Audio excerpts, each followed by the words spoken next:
السلام علیکم لسنرز، آج جو میں ناول ریڈ کرنے جا رہی ہوں وہ ہے میرے رہنما، جو کہ دری ہے نور راجپوت کی۔ چلیے شروع کرتے ہیں قسط نمبر 3۔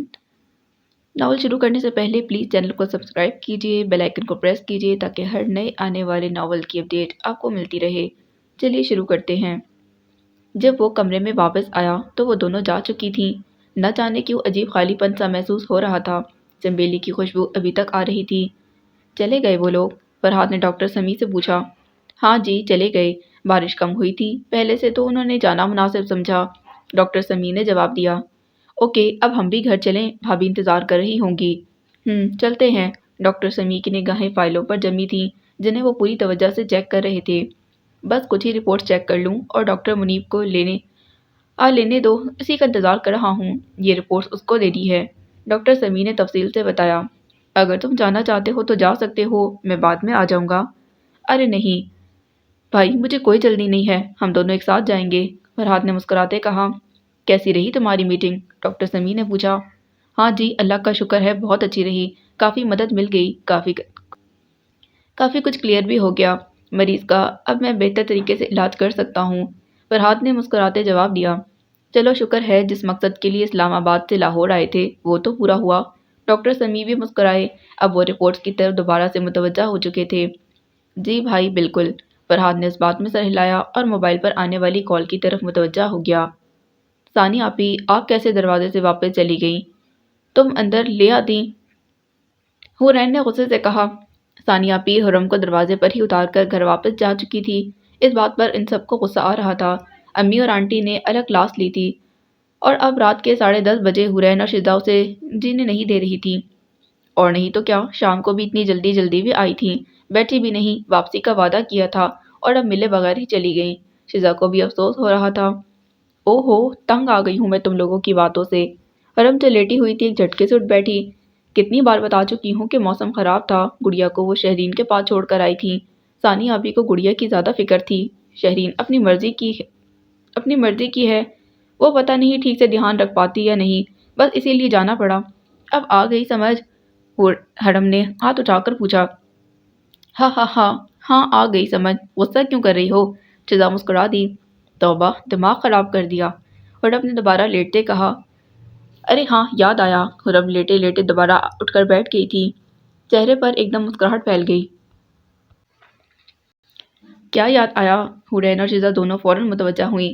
آج میں نے ڈاکٹر سمیع کے کلینک پر ایک ڈاکٹر کو دیکھا، حرم نے کچھ یاد کرتے بتایا۔ پھر؟ شیزا نے تجسس سے پوچھا۔ ظاہر سی بات ہے، ہاسپٹل میں یا تو ڈاکٹرز ملیں گے یا مریض، کوئی ایکٹر تو آنے سے رہا، حورین نے لاپرواہی سے کہا۔ قسم سے کسی ایکٹر سے کم نہیں تھا، مجھے تو یقین ہی نہیں ہوا کہ یہ ڈاکٹر ہے۔ ویسے تو ڈاکٹر سمیع بھی کافی ہینڈسم ہے، لیکن وہ تو شخصیت سے کوئی بہت بڑا ایکٹر یا بزنس مین لگ رہا تھا، حرم نے مسکراتے بتایا۔ اوہ تو یہ بات ہے، شیزا اور حورین کے ہونٹ سیٹی بجانے کے انداز میں سکڑے۔ تو جناب حرم نور کو ایک ڈاکٹر پر کرش ہو گیا، شیزا نے شرارت سے کہا۔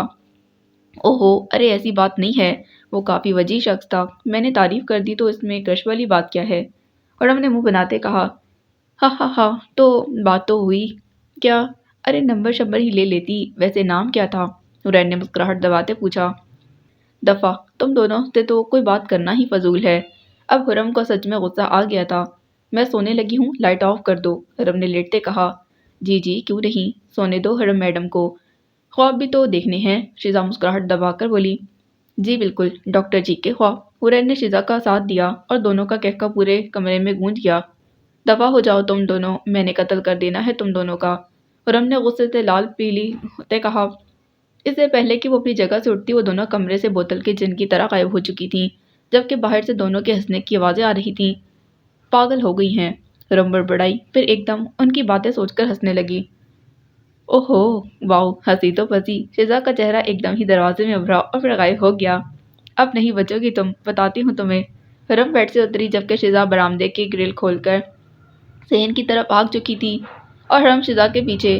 صحن میں کافی دیر تک دونوں کی آوازیں گونجتی رہیں۔ حمزہ جلدی کرو، ہم لیٹ ہو رہے ہیں، فلائٹ کا ٹائم ہو چکا ہے، فرحاد نے کمرے میں داخل ہوتے کہا۔ وہ واپس اسلام آباد جا رہے تھے۔ فرحاد تیار تھا جبکہ حمزہ کو نہ جانے دنیا کی کون سی مصروفیات گھیرے ہوئے تھیں۔ تم ابھی تک تیار نہیں ہوئے؟ فرحاد نے حمزہ کو دیکھتے حیرت سے پوچھا، جو آرام سے کانوں میں ہیڈ فون لگائے بیٹھا تھا۔ او اور فلائٹ کا ٹائم ہو گیا، مجھے پتہ ہی نہیں چلا، حمزہ نے معصومیت سے جواب دیا۔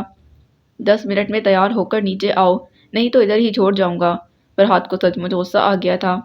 حد ہے لاپرواہی کی۔ آ رہا ہوں یار، اسلام آباد ہی تو جانا ہے، کون سا اٹلی جا رہے ہیں ہم؟ حمزہ نے اس کے غصے کی ذرا بھی پرواہ نہیں کی۔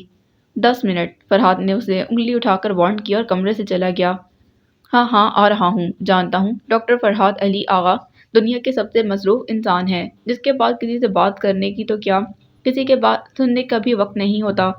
حمزہ اس کے جانے کے بعد جلے دل سے بڑبڑا رہا تھا، اور پھر واقعی 10 منٹ کے بعد وہ نیچے تھا، فرحات کے پاس۔ تم لوگوں سے کافی رونق لگ گئی تھی، فاریہ بھابی نے کہا تو واپس ان کے جانے پر بہت افسردہ تھیں۔ انہیں فرحات اور حمزہ کی نوک جھوک بہت پسند تھی، اور حمزہ کی باتیں تو ان کا دل لگائے رکھتی تھی۔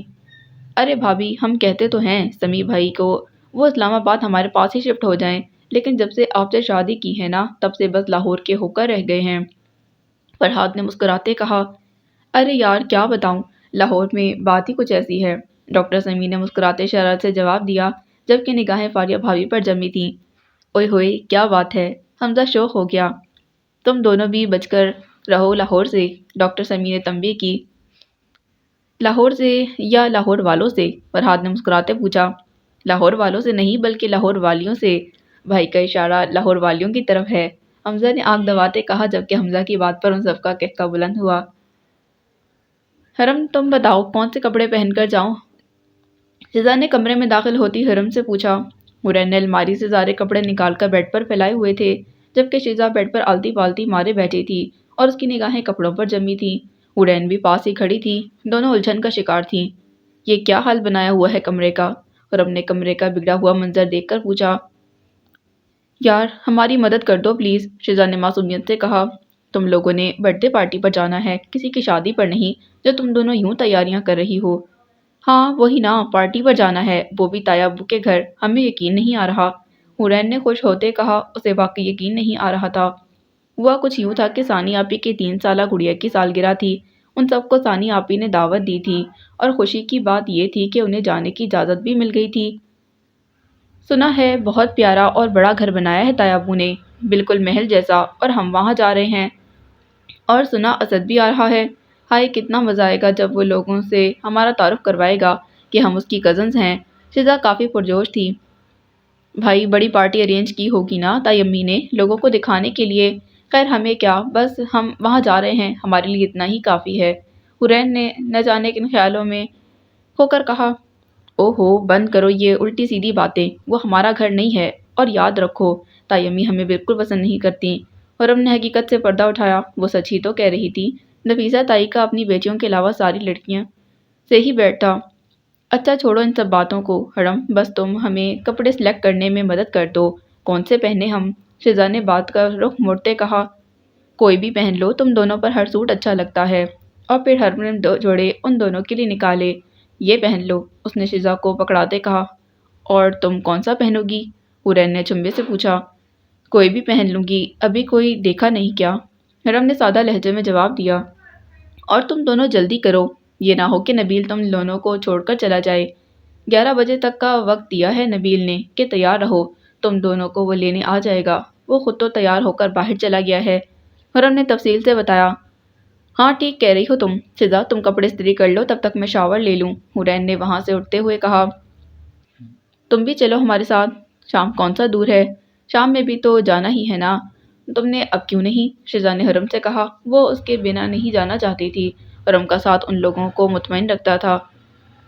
فنکشن رات کو ہے، اور ایک بائک پر نبیل کے ساتھ تم 2 لوگ ہی جا سکتے ہو، مجھے ویسے بھی بازار جانا ہے، تحفے تحائف بھی تو لینے ہیں، ایسے خالی ہاتھ جانا اچھا نہیں لگتا، اور پھر شام کو میں اور ثنا ایک ساتھ آ جائیں گے، ابھی تم لوگ جاؤ اور ثانی آپی کی تھوڑی بہت مدد کر دینا، حرم نے اس کی بات کا جواب دیا۔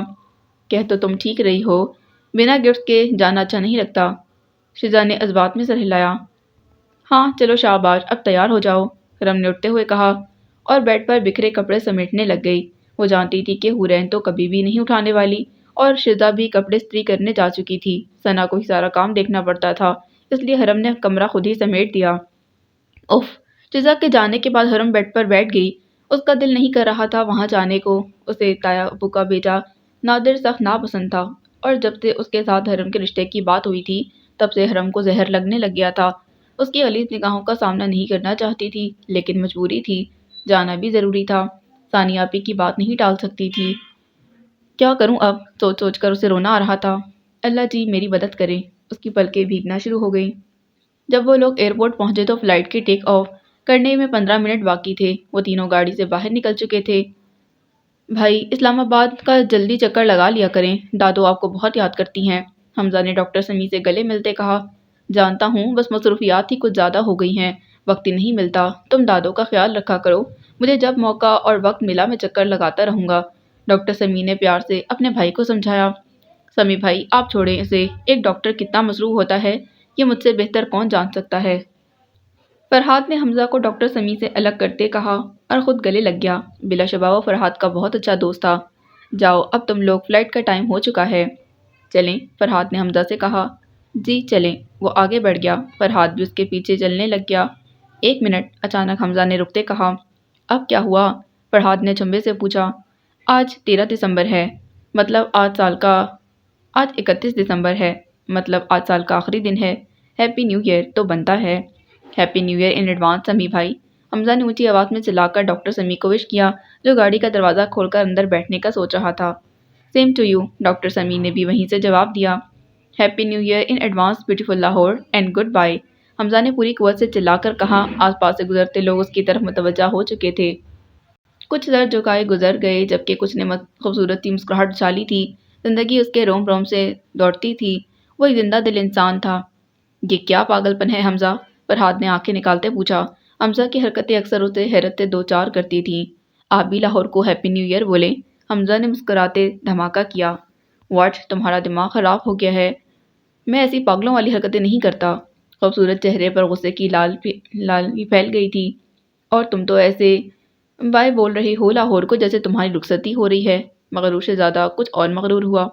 میرا دل کرتا ہے میری دلہن بھی لاہور کی ہو مگر وہ میرے ساتھ اسلام آباد میں رہے۔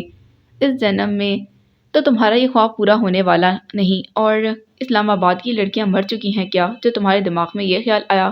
وہ پوچھ رہا تھا۔ مجھے پتا ہے جب تک آپ بولیں گے نہیں میں یہاں سے ہلوں گا نہیں۔ حمزہ بسد ہوا۔ فرحاد جانتا تھا کہ وہ جو کہہ رہا ہے وہی کرے گا، چنانچہ نہ چاہتے بھی اسے اس کی بات ماننی پڑی۔ اوکے ریلیکس، فرحاد نے گہری سانس لے کر خود کو نارمل کیا۔ Happy new year to Lahore and good by, وہ ایک سانس میں کہہ گیا۔ یس، یہ ہوئی نا بات؟ حمزہ خوشی سے اچھلا۔ اب چلیں، فرحاد نے آنکھیں دکھائیں۔ عجیب پاگل پن لگ رہا تھا اسے یہ سب، حالانکہ 3 سال پہلے تک وہ خود یہ سب کرتا تھا۔ وقت کی بات ہے، وہ سر جھٹک کر آگے بڑھ گیا اور وقت کے چہرے پر مسکراہٹ پھیل گئی۔ دسمبر کا مہینہ ہونے کی وجہ سے دن شام سے پہلے ہی پڑنا شروع ہو چکی تھی۔ تمہیں لوٹ کر آنا ہے، ہواؤں نے سرگوشی کی۔ وقت نے ہواؤں کو چپ رہنے کا اشارہ کیا۔ بے شک اس کا لاہور سے گہرا تعلق جڑنے والا تھا، یہ وہ بھی نہیں جانتا تھا، یہ تو وقت ہی جانتا تھا، اور ہواؤں نے یہ وقت پر چھوڑ دیا تھا۔ طیبو کے گھر کافی گہما گہمی تھی، پورا لاؤنج پھولوں اور روشنیوں سے سجایا گیا تھا، اور یہ تیاری اسد نے کی تھی۔ اسد ثانی آپی کا چھوٹا بھائی تھا، وہ شہرین سے 2 سال بڑا جبکہ نادر سے 2 سال چھوٹا تھا۔ ثانی آپی، نادر، اسد اور شہرین چاروں طیبو کے بچے تھے۔ حورین اور شیزہ نے اسد کی پوری مدد کی تھی اس سجاوٹ میں، جبکہ شہرین نے بھی تھوڑا بہت ہاتھ بٹا دیا تھا۔ حرم اور ثنا دونوں شام کو آئی تھیں۔ حرم کافی پرسکون تھی کیونکہ نادر ہمیشہ کی طرح اپنے آوارہ دوستوں کے ساتھ آوارگی کرنے کے لیے نکلا ہوا تھا اور واپسی اگلی صبح تک ہونی تھی۔ حرم کے لیے یہ بات کسی نعمت سے کم نہیں تھی کہ اسے اس شخص کا سامنا نہیں کرنا پڑ رہا تھا، یہی بات اس کے لبوں پر مسکراہٹ بکھیرے ہوئے تھی۔ وہ سب لاؤنج میں بیٹھی تھیں ثانی آپی کے پاس، جبکہ شہرین اپنی دوستوں کے ساتھ مصروف تھی۔ تیار تو وہ ایسے ہوئی تھی جیسے گڑیا کی سالگرہ نہیں بلکہ اس کا ولیمہ ہو۔ اسد بھی تیار ہو کر لاؤنج میں آ گیا، اس کی نظریں سامنے بیٹھی حور پر پڑی۔ سب وہاں تھے سوائے ایک کے۔ حرم کہاں ہے؟ وہ اسے نظر نہیں آئی تھی۔ حورین پہلے ہی اسے دیکھ رہی تھی، نظریں ملنے پر گھبرا کر نگاہیں پھیر لیں۔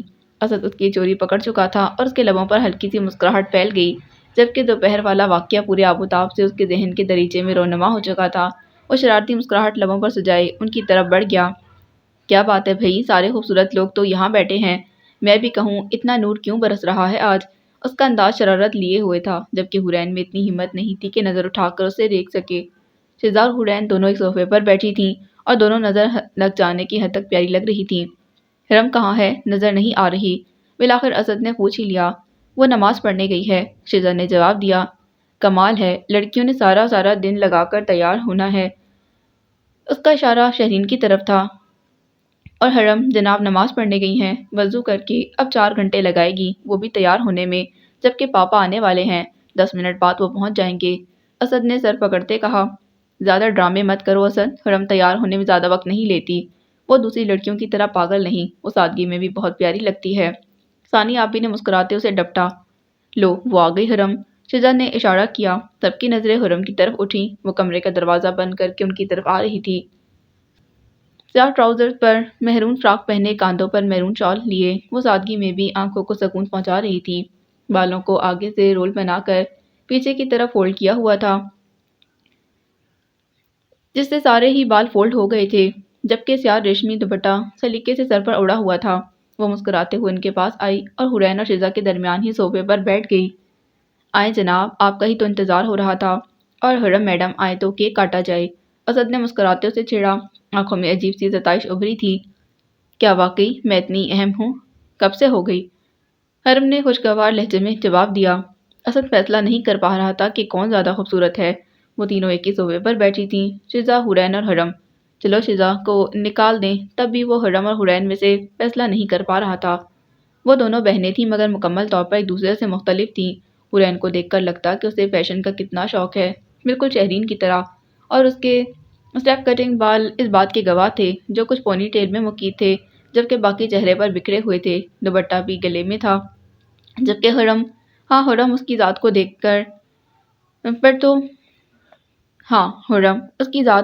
دیکھ کر تو دو باتیں ذہن میں آتی تھیں، معصومیت اور وقار۔ وقار جھلکتا تھا اس کی شخصیت سے، حالانکہ وہ بہت کم عمر تھی۔ پھر ایسی کون سی بات تھی جو اسے اس فنکشن میں موجود باقی لڑکیوں سے الگ بنا رہی تھی؟ اسد سمجھ نہیں پا رہا تھا۔ وہ سمجھ بھی کیسے سکتا تھا؟ دوپہر جب اس نے حرین کو دیکھا تو پہچانا ہی نہیں تھا، کیونکہ وہ زیادہ ٹائم اپنی یونیورسٹی میں گزارتا تھا۔ اگر کبھی گھر آ بھی جاتا تو اپنے چچاؤں کے گھر جانے کا اس نے کبھی سوچا ہی نہیں۔ پہلے وہ حرین کو حرم سمجھتا تھا، مگر جب اسے پتا چلا کہ وہ حرین ہے، حرم نہیں، تو بہت حیران ہوا کہ اس کی اتنی پیاری پیاری اور معصوم کزنس بھی ہیں۔ اگر چھوٹی ایسی ہے تو بڑی کیسی ہوگی؟ اس نے بے اختیار سوچا، اور پھر حرم کو دیکھ کر اسے احساس ہوا تھا کہ وہ واقعی ہی نور تھی۔ حرم اور نور کیا ہوتا ہے، یہ بس کوئی ہی جان پاتا ہے، ہر کوئی نہیں۔ وہ بہت مصروف نظر آ رہا تھا۔ ایک رپورٹ اور کچھ فائلیں اس کے سامنے کھلی پڑی تھیں۔ ایک طرف لیپ ٹاپ رکھا تھا جو آن تھا، اور اس کی اسکرین پر دماغ کے اندرونی حصے کی کچھ تصاویر جگمگا رہی تھیں۔ اس کی نظریں کبھی رپورٹس اور کبھی لیپ ٹاپ کا مشاہدہ کر رہی تھیں۔ خوبصورت آنکھیں مسلسل جاگنے اور تھکن کی وجہ سے سرخ نظر آ رہی تھیں، بال بھی بکھرے بکھرے سے پیشانی پر پڑے تھے۔ آخر کار اس نے تھک کر پیچھے کرسی کی پشت ٹیک لگا لی۔ میں آئی کم ان سر؟ اچانک دروازے پر دستک ہوئی۔ اس نے آنکھیں کھولی، سامنے حمزہ کا چہرہ پوری بدتیزی کے ساتھ دروازے سے نظر آ رہا تھا۔ اگر میں اجازت نہ دوں تو تم نے کون سا رک جانا ہے؟ فرحاد نے سیدھے ہوتے جواب دیا۔ ہاں یہ بھی ہے، میں نے کون سا رک جانا ہے، حمزہ نے مسکراتے کہا اور اندر آ گیا۔ لگتا ہے بہت مصروف ہو، اس نے میز پر بکھری فائلوں کو دیکھ کر پوچھا۔ کام کی بات کرو حمزہ، فرحاد نے سنجیدہ لہجے میں کہا۔ کام تو کچھ بھی نہیں، بس میں یہ سوچ رہا تھا کہ جناب فرحاد آقا لاہور سے واپس آنے کے بعد کیا کر رہے ہوں گے۔ ہاسپٹل سے تو تمہارا آج آف تھا نا، تو پھر میں نے سوچا چلو گھر چلا جاتا ہوں، سب سے مل بھی لوں گا۔ حمزہ نے اصلی مسکراہٹ چہرے پر جمائے جواب دیا۔ یہ مسکراہٹ اس کی ذات کی خاصیت تھی۔ اب آ ہی گئے ہو تو مدد کرو میری، اور برائے مہربانی کم بولنا۔ فرحاد آغا نے حمزہ سے جیسے التجا کی تھی، اور یہ کبھی کبھی ہی ہوتا تھا، ورنہ وہ تو بس حکم دینے کے لیے بنا تھا۔ اوکے اوکے، حمزہ نے مصالحتاً جواب دیا۔ وہ سامنے شیلف پر نیلی فائل رکھی ہے، اس میں کچھ رپورٹس ہیں، وہ لے کر آؤ۔ فرحاد نے فائل کی طرف اشارہ کیا۔ وہ چند سیکنڈ بعد شیلف کے پاس تھا، فائل اٹھائی، کھولی، لیکن یہ کیا؟ اندر رپورٹس نہیں بلکہ ایک سیاہ جلد والی موٹی سی ڈائری تھی۔ کچھ رنگ برنگے صفحے تھے، ایک نازک سا بریسلیٹ اور کچھ نوٹس تھے۔ وہ چنبے سے ڈائری چیزوں کو دیکھ رہا تھا، اور پھر اس نے بھویں اچکا کر فرحاد کو دیکھا جو اپنے کام میں مگن تھا۔ اس نے ڈائری باہر نکالی۔ اسے کھولوں یا نہیں، اس نے سوچا، اور پھر اگلے ہی پل ڈائری کھول لی۔ جیسے جیسے وہ صفحات پلٹ رہا تھا، حیرت اس کے چہرے پر بڑھ رہی تھی۔ حمزہ لے بھی آؤ، ادھر ہی جم گئے ہو کیا؟ اسے فرحاد کی آواز سنائی دی۔ وہ میری روح کی چادر میں چھپ گیا ہے، کچھ ایسے روح نکلے تو وہ نکلے، وہ نکلے تو روح نکلے۔ حمزہ نے ڈائری سے بلند آواز میں ایک شعر پڑھا۔ کیا بکواس ہے یہ حمزہ، میں تم سے رپورٹس مانگ رہا ہوں اور تمہیں شعر و شاعری کی سوچ رہی ہے۔ فرحاد غصہ ہوا۔ تو ڈاکٹر فرحاد علی آغا نے ڈائری لکھنا کب سے شروع کر دی؟ میرے رہنما تو ہے کہاں، میرے رہنما ذرا دیکھ تو۔ واؤ کمال ہے، کمال لکھا ہے۔ وہ پڑھتا تھا اور فرحاد کی برداشت کی حد ختم ہوئی۔ وہ اپنی جگہ سے اٹھا اور حمزہ کے پاس آ کر جھٹکے سے ڈائری اس کے ہاتھ سے چھین لی۔ ارے ارے پڑھنے تو دو، حمزہ پکارتا ہی رہ گیا، جبکہ فرحاد فائل کو الٹ پلٹ کر دیکھ رہا تھا۔ فائل تو اسی کی تھی، ہاں نیلی فائل، لیکن یہ ڈائری اور چیزیں کس کی ہیں؟ اب وہ ڈائری اور فائل بیڈ پر رکھ چکا تھا اور ہر جگہ اپنی فائل ڈھونڈ رہا تھا کہ شاید کہیں اور رکھ دی ہو، لیکن وہ ایک ڈاکٹر تھا، اس کی یادداشت اتنی کمزور کیسے ہو سکتی تھی وہ اپنی ہی فائل رکھ کر بھول جائے۔ وہ اب تھک کر بیڈ پر بیٹھ چکا تھا، جبکہ صورتحال حمزہ کی سمجھ سے باہر تھی۔ تبھی وہ خاموش تھا۔ کچھ سوچتے فرحاد نے ڈائری کھولی۔ میرے رہنما ذرا دیکھ تو، میری زندگی ہے تڑپ رہی، دور کنارے پر کھڑی ہوئی، میرے رہنما میرے پاس آ۔ وہ پڑھتا گیا۔ صفحے کے آخری پر نام لکھا تھا، ہرم نور۔ پریشانی کی لکیریں اس کے چہرے پر صاف نظر آ رہی تھیں۔ حمزہ پہلی بار فرحاد کو اتنا کنفیوز دیکھ رہا تھا۔ کون ہے یہ ہرم نور؟ بالآخر اس نے پوچھ ہی لیا۔ میں نہیں جانتا، فرحاد نے جواب دیا۔ تو پھر یہ فائل اور ڈائری تمہارے پاس کیسے آئی؟ مجھے سوچنے دو۔ فرحاد اب کمرے میں ٹہل رہا تھا، وہ دماغ پر زور دے رہا تھا۔ کیسے؟ اچانک اس کے ذہن میں دھماکے ہونے لگے۔ اوہ شٹ! اس نے ایک ہاتھ کا مکہ بنا کر دوسری ہتھیلی پر مارا، اور پھر ڈاکٹر سمیع کے ہاسپٹل میں گزری بھیگی شام کا ایک منظر اس کی نظروں کے آگے گھوم گیا۔ جب وہ اس سے ٹکرائی تھی تو وقت اپنا کام کر چکا تھا، اب وقت مسکرا رہا تھا۔ تقدیر نے ایک پنہ پیچھے پلٹا، دور کہیں ہواؤں نے شور مچایا۔ اب تقدیر اپنے پنے آگے پلٹ رہی تھی۔ وقت مسلسل مسکرا رہا تھا، ایسی ہی مسکراہٹ تقدیر کے چہرے پر پھیلی تھی۔ وقت نے اپنا کام کر دکھایا، ہواؤں نے شور مچایا۔ وقت نے ہواؤں کو خاموش رہنے کا اشارہ کیا۔ ابھی تو شروعات ہوئی تھی، اور پھر تقدیر کی طرف دیکھا۔ تقدیر نے ہلکے سے وقت کے کچھ پنے آگے پلٹ دیے تھے۔ کیا ہوا ہے فرحاد، مجھے کچھ تو بتاؤ، اور یہ ہرم نور کون ہے؟ حمزہ پوچھ رہا تھا، جبکہ فرحاد شدید پریشانی کے زیر اثر تھا۔ وہ بہت ہی اہم فائل تھی، بہت سے مریضوں کی رپورٹس تھیں اس میں۔ وہ جس مریض کا علاج کر رہا تھا اور جس مریض کی رپورٹس کو ڈسکس کرنے وہ لاہور گیا تھا، وہ بھی اسی فائل میں تھی۔ پچھلے 1 گھنٹے سے وہ اسی پریشانی میں تھا کہ اب کیا کیا جائے۔ حمزہ نے بار بار پوچھا، اور بالآخر اس نے ہاسپٹل میں پیش آیا پورا واقعہ سنا دیا۔ بات تو پریشانی کی ہے، لیکن اب کیا کیا جا سکتا ہے؟ ویسے بھی یہ فائل جس لڑکی کی ہے وہ لاہور میں رہتی ہے، اتنی جلدی ہم اس تک پہنچ بھی نہیں سکتے۔ آج ہی تو واپس آئے ہیں۔ حمزہ بھی سنجیدہ تھا۔ بات یہ نہیں کہ وہ لاہور میں رہتی ہے اور ہم اسلام آباد میں، بلکہ پریشانی یہ ہے کہ اس سے رابطہ کیسے ہوتا، کہ اسے بتایا جائے جو فائل اس کے پاس ہے وہ بہت اہم ہے، وہ اسے سنبھال کر رکھے۔ فرحاد نے پریشانی سے کہا۔ 1 منٹ، وہ ڈائری دکھاؤ مجھے، حمزہ نے پرجوش سے لہجے میں کہا۔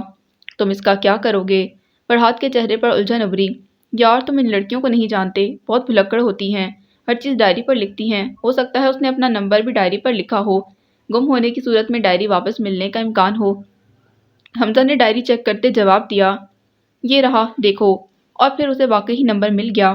میں کال کرتا ہوں۔ حمزہ نے فرحاد کے موبائل سے نمبر ملایا۔ فرحاد پر امید نظروں سے اسے دیکھ رہا تھا۔ وقت کیسے کھیل کھیل رہا تھا یہ وہ بھی نہیں جانتا تھا، مگر یہ تو طے تھا کہ تقدیر ملن کے مواقع پیدا کر رہی تھی۔ بیل ہو رہی ہے، کوئی اٹھا نہیں رہا۔ حمزہ نے فرحاد کی طرف دیکھتے کہا، رات کے 12 بجنے والے تھے، ادھر لاؤ مجھے دو، میں کوشش کرتا ہوں۔ فرحاد نے اس کے ہاتھ میں موبائل لے لیا اور نمبر دوبارہ ڈائل کیا۔ کال جا رہی تھی۔ کیا پتہ سو گئی ہو، کافی ٹائم ہو چکا ہے۔ حمزہ نے کچھ سوچتے ہوئے نکتہ بیان کیا۔ حمزہ مجھے کل صبح لاہور جانے والی فلائٹ کی ٹکٹ چاہیے، فرحاد نے نہایت سنجیدہ حمزہ سے کہا۔ اوکے میں کوشش کرتا ہوں۔ حمزہ نے اپنا موبائل نکالا اور ایک نمبر ملاتا کمرے سے باہر چلا گیا۔ آخری بار کوشش، شاید بات ہو جائے۔ فرحاد نے سوچتے ہوئے نمبر ملایا اور اس بار واقعی ریسیو کر لیا گیا۔ ہیلو، وہ بول رہا تھا۔ ہرم یہ لو، کب سے تمہاری کال آ رہی ہے، ساری پکچرز کا مزہ خراب کر دیا۔ حرین جو شیزا اور شہرین کے ساتھ مل کر سیلفیاں لے رہی تھی، منہ بسورتی ہرم کے پاس آئی اور موبائل اسے دیا۔ اس وقت کس کا فون ہو سکتا ہے؟ ہرم نے سوچا۔ نمبر بھی انجان ہے۔ فون بند ہو چکا تھا۔ اب آئے گا تو اٹھا لوں گی، شاید کوئی ضروری کال ہو، وہ سوچ رہی تھی۔ تائی ابو کے گھر انہوں نے کافی ہلا گلا کیا تھا۔ سالگرہ کی پارٹی کب کی ختم ہو چکی تھی، لیکن وہ اب بھی موج مستی میں لگے ہوئے تھے۔ نئے سال کی تیاریاں مکمل ہو چکی ہیں، اسد نے مسکراتے کہا۔ کیک بھی تیار ہے، میں نے خود اپنے ہاتھوں سے بنایا ہے۔ اب وہ سب اوپر اسد کے کمرے میں جمع تھے۔ ثانی آپی کیک لے کر آ رہی ہیں، سب ریڈی ہو جاؤ، شزا نے شور مچایا۔ شزا آہستہ بولو، شور کم کرو، تائی ابو ناراض ہوں گے، حرم نے انہیں ٹوکا۔ کمشنر صاحب کب ناراض نہیں ہوتے، ہر وقت غصہ ناک پر رہتا ہے۔ اسد نے تائی جان کی ٹانگ کھینچی تھی، تب اس کی بات پر ہنس پڑے۔ ثانی آپی کیک لا چکی تھیں، اچانک حرم کا موبائل تھرتھرایا، اسی نمبر سے کال آ رہی تھی۔ ہیلو، السلام علیکم۔ حرم نے کال ریسیو کی۔ جی، وعلیکم السلام، آپ حرم نور بات کر رہی ہیں؟ سستا سے انداز میں پوچھا گیا۔ یہ تو کسی مرد کی آواز ہے، حرم تھوڑا پریشان ہوئی۔ جی، میں حرم نور، آپ کون؟ تبھی اچانک اتنا شور ہوا، ہیپی نیو ایئر، سب کے پاس حرم کے پاس سب چلا رہے تھے اور یہ آواز کال کرنے والے کو بھی سنائی دے رہی تھی۔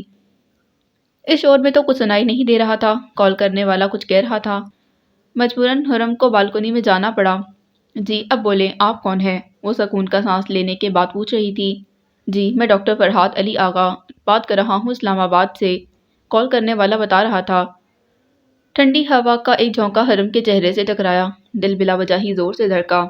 فرحات آغا، یہ تو وہی ہاسپٹل والا جسے دیکھ کر وہ کچھ غلط بولتے بولتے رک گئی تھی۔ اس نے مجھے کال کی، لیکن کیوں؟ نمبر کہاں سے لیا اس شخص نے؟ حرم کو کچھ بھی سمجھ نہیں آ رہا تھا۔ ایک ہی پل کے اندر ہزاروں سوال اس کے ذہن میں گڑبڑ ہونے لگے۔ موسم آج پھر شام سے ہی خراب تھا، اب تو بادل گرجنے لگ گئے تھے، تیز ہوائیں حرم کے چہرے کو چھو رہی تھیں۔ ایک دم بجلی چمکی، حرم ہسپتال میں ہونے والے واقعے سے سیدھا حال میں واپس پہنچی تھی۔ ہیلو مس حرم، کیا آپ میری آواز سن رہی ہیں؟ فرحات بول رہا تھا۔ جی جی، میں سن رہی ہوں۔ اس نے کیسے کال کی مجھے؟ میرا مطلب نمبر کہاں سے لیا؟ وہ الجھن کا شکار تھی۔ مجھے آپ سے بہت ضروری بات کرنی ہے مس حرم، معذرت کہ آپ کو اس وقت پریشان کیا۔ فرحات نے بات بتانا شروع کی۔ جی بولے، میں سن رہی ہوں، حرم نے دھڑکتے دل پر قابو پاتے جواب دیا۔ میری فائل ہے آپ کے پاس، جس میں کچھ مریضوں کی بہت اہم رپورٹس ہیں اور کچھ تحقیقی کام بھی ہے۔ آپ جانتی نہیں شاید کہ میں ایک ڈاکٹر ہوں، اور وہ سب تو ٹھیک ہے، لیکن میرے پاس آپ کی فائل کہاں سے آئی؟ حرم نے اس کی بات درمیان سے کاٹی۔ آپ کو شاید یاد ہوگا، سمیع بھائی کے ہاسپٹل میں آپ مجھ سے ٹکرائی تھیں، ہم دونوں کے پاس ایک ہی رنگ کی فائلز تھیں، نیچے گرنے اور اندھیرے کی وجہ سے ہماری فائلز تبدیل ہو گئی تھیں اور ہمیں پتہ ہی نہیں چلا، فرحات نے تفصیل سے بتایا۔ کیا؟ حرم تو ساکت رہ گئی۔ آپ چاہیں تو وہ فائل چیک کر سکتی ہیں جو آپ کے پاس ہے، وہ میری ہے، اور جو میرے پاس ہے وہ آپ کی ہے۔ اور آپ یہ کیسے کہہ سکتے ہیں کہ جو فائل آپ کے پاس ہے وہ میری ہی ہے؟ عجیب بے وقوفانہ سوال کیا تھا حرم نے۔ ہلکی سی مسکراہٹ فرحات کے چہرے پر ابھری۔ مادام، اگر وہ فائل آپ کی نہیں ہے تو میرے پاس آپ کا نمبر کہاں سے آیا؟ اس فائل میں ایک ڈائری ہے، ایک بریسلیٹ، کچھ رنگ برنگے صفحات ہیں اور بھی بہت کچھ۔ اور ہاں، جو ڈائری کا کور ہے وہ سیاہ ہے، ڈائری میں شاعری لکھی ہے، آپ کا نام بھی لکھا ہے، حرم نور، آپ کے نمبر سمیت۔ اب بتائیں یہ فائل آپ کی ہے یا نہیں؟ فرحات کے لہجے میں ہلکا سا طنز تھا، وہ پوچھ رہا تھا جبکہ حرم کو لگ رہا تھا اس کے ارد گرد دھماکے ہو رہے ہیں۔ یہ حرین نے مجھے کون سی فائل لا کر دی تھی، اور میں نے تو اسے نوٹس والی فائل کا کہا تھا۔ یہ کیا ہو گیا؟ میری ڈائری، اوہ، حرم کو لگ رہا تھا ٹھنڈ اس کے اندر سرایت کر رہی ہے۔ ہاں جی، وہ میری فائل ہے، وہ میری ذاتی ڈائری ہے، پلیز اسے سنبھال کر رکھیں، وہ میرے لیے بہت اہم ہے۔ میں اس وقت اپنے دائی ابو کے گھر ہوں اور آپ کی فائل بھی میرے پاس محفوظ ہے، پلیز میری ڈائری۔ اٹس اوکے، آپ پریشان مت ہوں مس حرم، آپ کی فائل بھی میرے پاس محفوظ ہے۔ میں اسلام آباد سے ہوں اور صبح واپس لاہور آ رہا ہوں اپنی فائل لینے، میں آپ کو ٹائم بتا دیتا ہوں، کچھ دیر تک آپ مجھے پلیز جگہ بتا دیں کہ کہاں ملنا ہے تاکہ ہم اپنی فائل دوبارہ حاصل کر سکیں۔ کتنے دھیمے لہجے میں وہ کہہ رہا تھا۔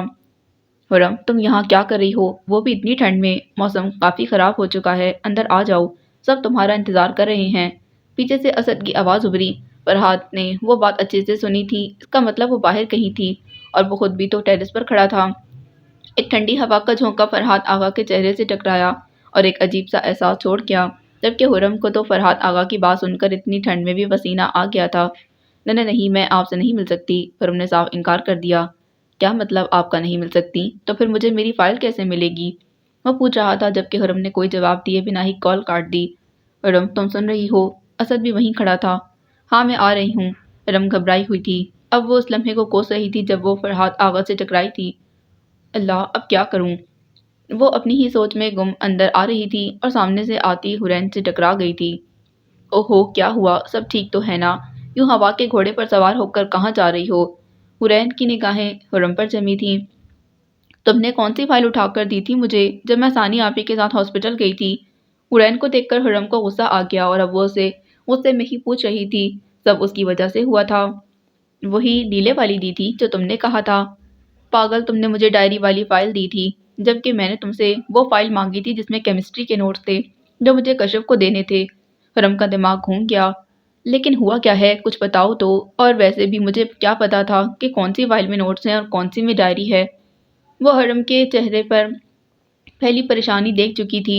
اب تم دونوں یہاں کیا کر رہی ہو؟ اسد کسی بوتل کے جن کی مانند حاضر ہوا۔ کوئی پریشانی ہے تو بتاؤ۔ وہ دونوں کو یوں خاموش دیکھ کر بولا، نہیں کوئی پریشانی نہیں ہے، وہ دراصل حرم کی دوست کی کال تھی، کچھ نوٹس کا پوچھ رہی تھی۔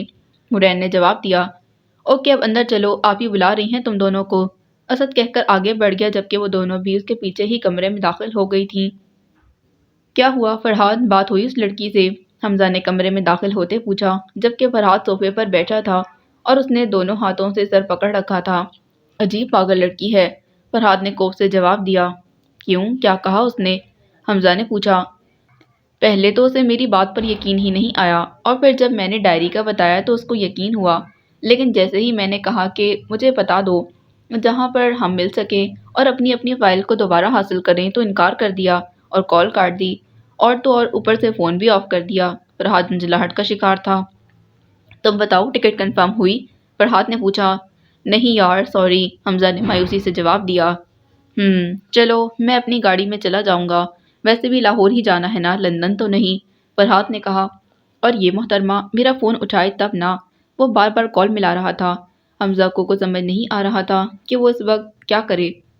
حمزہ تم جاؤ سو جاؤ جا کر، کافی ٹائم ہو چکا ہے۔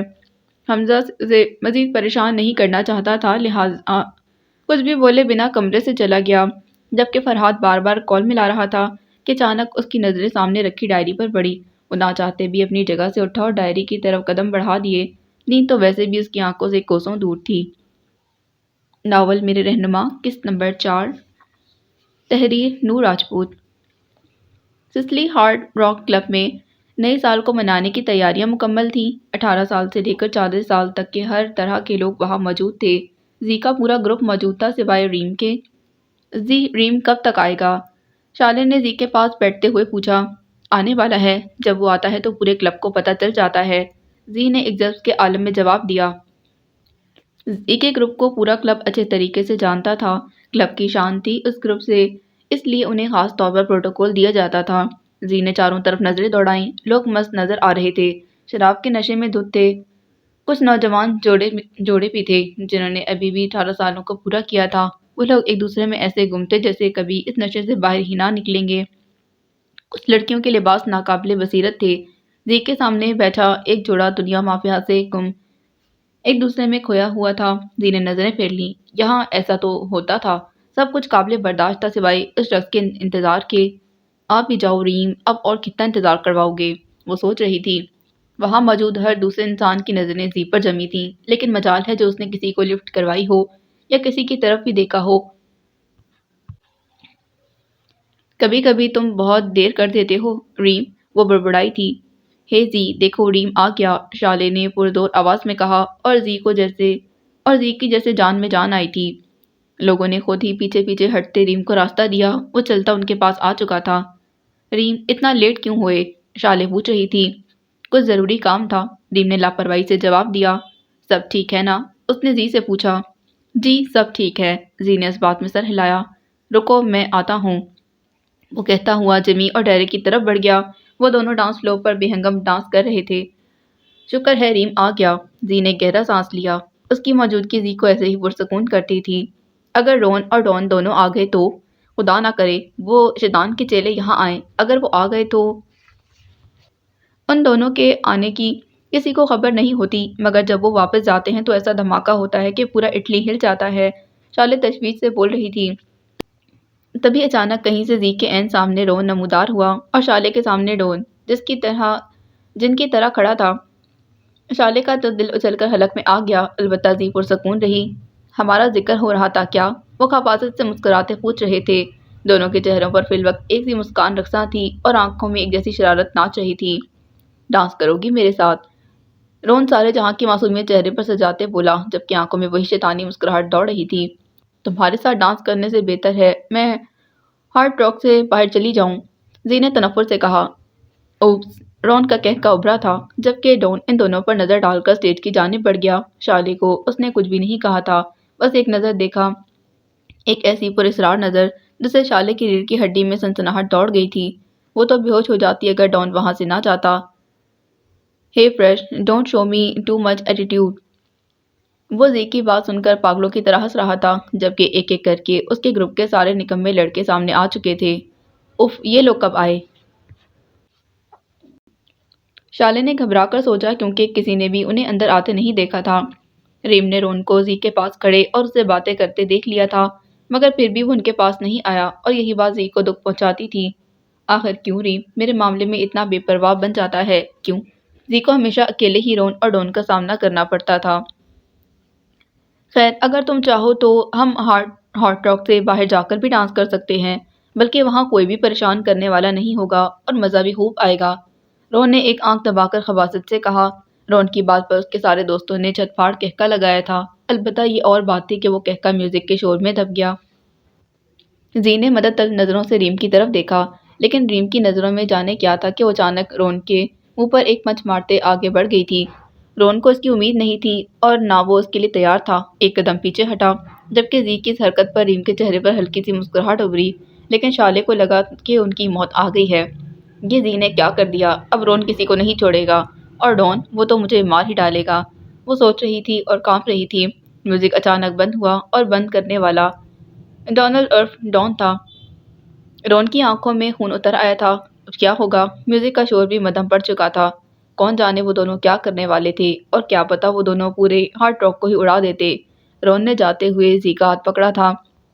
میں لاسٹ ٹائم پوچھ رہا ہوں نہیں تو؟ دھمکی واضح جھلک رہی تھی اس کے لہجے میں، البتہ آنکھوں میں ابھی بھی شرارت رقصہ تھی۔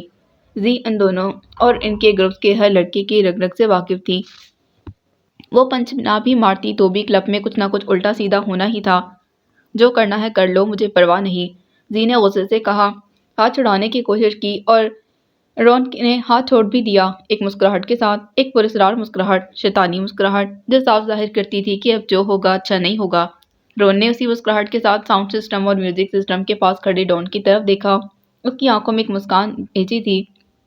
اس شیطانی مسکراہٹ کا مطلب صرف وہ دونوں ہی سمجھ سکتے تھے۔ میوزک آن ہو چکا تھا، ڈانس دوبارہ شروع ہو گیا، سب کچھ اسی تسلسل سے جڑنے لگا۔ لیکن ریم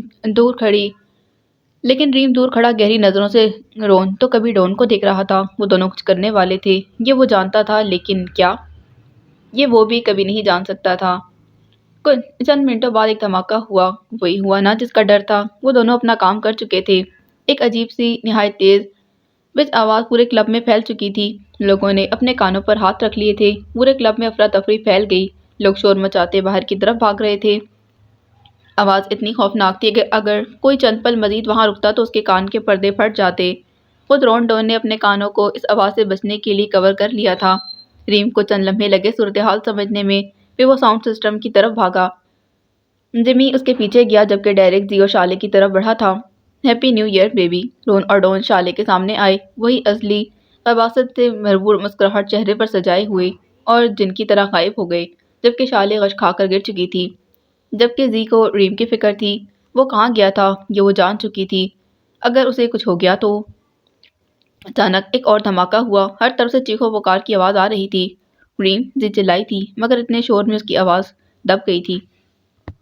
کسی انسان کی ڈائری پڑھنا، وہ بھی بنا اجازت، کیا یہ اچھی بات ہے؟ فرحات کے ہاتھ میں ڈائری تھی، وہ ڈائری جو کسی کے لیے بہت اہم تھی۔ وہ جانتا تھا یہ بات غلط تھی، لیکن نہ جانے کیوں وہ پڑھنا چاہ رہا تھا۔ فرحات کے لیے یہ سب چیزیں بکواس تھیں، اس نے ایسی چیزوں کو کبھی ایک نظر بھی نہ دیکھا تھا، لیکن پھر کیوں سے تجسس ہو رہا تھا، اور اس تجسس کی وجہ وہ بالکل بھی نہیں جانتا تھا۔ ایک لڑکی کی ڈائری ہے، اس میں کیا لکھا ہوگا؟ اس نے خود سے سوال کیا۔ اپنے احساسات لکھے ہوں گے۔ وہ ایک عام سی لڑکی تھی تو پکی بات ہے کہ اپنے جذبات ہی لکھے ہوں گے۔ اس شخص کا نام لکھا ہوگا جس سے اس نے پیار کیا ہوگا، اپنے دن بھر کی رودات لکھی ہوگی، وہ خود کسی سے جیلس ہوتی ہے یہ بھی لکھا ہوگا۔ پھر وہ خود ہی اپنی سوچ پر ہنس پڑا۔ کیا ہو گیا ہے فرات آقا تمہیں؟ ایک عام سی لڑکی کی ڈائری میں دلچسپی لے رہے ہو؟ پاگل ہو گئے ہو تم؟ اس نے ڈائری میز پر رکھ دی، خود صوفے پر بیٹھ چکا تھا۔ ایک بار پھر اس نے کال ملائی مگر نمبر بند تھا۔ اس نے صوفے کی پشت سے ٹیک لگائی اور آنکھیں مون لیں، اور پھر کچھ دیر بعد نیند کی دیوی اس پر مہربان ہو چکی تھی۔ حرم کی آنکھوں سے نیند کوسوں دور تھی۔ وہ ڈائری جس کو وہ سب سے چھپا کر رکھتی تھی، شہزاد اور حورین میں بھی اتنی ہمت نہ تھی کہ حرم کی بلیک ڈائری کو چھو سکے۔ آج وہ کسی اور کے قبضے میں تھی، وہ بھی ایک لڑکے کے پاس، ایک نامحرم کے پاس۔ اوف، میں کیا کروں؟ کیا پتا وہ ڈائری پڑھ لے۔ ہائے اگر اس نے پڑھ لی تو؟ وہ گھبرا کر اٹھ بیٹھی۔ ارے نہیں نہیں، وہ اتنا بڑا ڈاکٹر ہے، اسے ان فضول کاموں میں کیا دلچسپی ہوگی؟ وہ تو کھول کر بھی نہیں دیکھے گا۔ ہاں حرم بالکل، تم بلا وجہ پریشان ہو رہی ہو، وہ نہیں پڑھے گا۔ وہ خود کو تسلیاں دے رہی تھی۔ پر میں اپنی ڈائری واپس کیسے لوں گی؟ وہ سوچ رہی تھی۔ صبح ثانی آپی سے بات کرتی ہوں، وہی میری مدد کریں گی۔ ہاں یہ ٹھیک رہے گا۔ وہ اپنے آپ سے باتیں کر رہی تھی۔ اب سو جاؤ یار، اتنا وقت ہو چکا ہے۔ وہ خود ہی بڑبڑائے جا رہی تھی، جبکہ شیزا، ثنا اور حورین سو چکی تھیں اور شہرین بھی۔ اب وہ خود بھی لیٹ گئی، کافی دیر بعد نیند کی وادی میں اتر چکی تھی۔ ایک پراسرار رات اپنے اندر ٹیرو راز لیے دھیرے دھیرے گزر گئی تھی۔ آج تو ان دونوں نے حد ہی کر دی۔ شالے بیچاری جس کا دل بہت نازک تھا، تسلی کلب والے واقعے کے بعد وہ بہت پریشان تھی، یہاں تک کہ وہ رو بھی چکی تھی۔ اور اب وہ غصے سے کہہ رہی تھی، انہیں ایسا ہرگز نہیں کرنا چاہیے تھا۔ ویسے ماننا پڑے گا، کیا شیطانی دماغ پایا ہے رون اور ڈون نے۔ ہم سوچ بھی نہیں سکتے تھے کہ جو انہوں نے آج کر دکھایا ہے۔ ڈیرک نے کھلے دل سے دونوں کی تعریف کی۔ پوری رات برباد کر کے رکھ دی انہوں نے، اور تم ان کی تعریف کر رہے ہو۔ جیمی کو بھی غصہ تھا۔ ویسے شکر کرو رون اور ڈون نے یہ کام ایک ہی کلب میں کیا، ورنہ کیا بھروسہ ان کا، پوری روم کے بارز میں وہ چند چڑھا دیتے۔ ڈیرک بول رہا تھا، جبکہ دو لوگ خاموش تھے، ایک زی اور دوسرا ریم، کیونکہ وہ رون اور ڈون کو اچھی طرح سے جانتے تھے اور ان دونوں پر تبصرہ کرنے کے لیے الفاظ نہیں تھے دونوں کے پاس۔ اب بس کر جاؤ تم لوگ، ان کا چھوڑ دو، شیطان ہے وہ، کیا بھروسہ تم لوگ جو ان کی اتنی تعریفیں کر رہے ہو یہاں پر بھی حاضر ہو جائیں۔ شالے نے خوف سے کہا، اس کا دل ابھی تک خوف کے زیر اثر تھا۔ ایک پلکوں سے محسوس ہوا جیسے کلب میں بم پھٹ گیا ہو۔ کتنا ڈرتی ہو تم ان سے؟ زی کو دیکھو کیا پنچ مارا تھا۔ ڈیرک اور جیمی اب ہنس رہے تھے۔ مسکراہٹ تو زی اور ریم کے چہرے پر بھی پھیلی تھی۔ پر انہوں نے وہ سب کیا کیسے؟ ریم تم کچھ بتاؤ گے؟ زی پہلی بار بولی تھی۔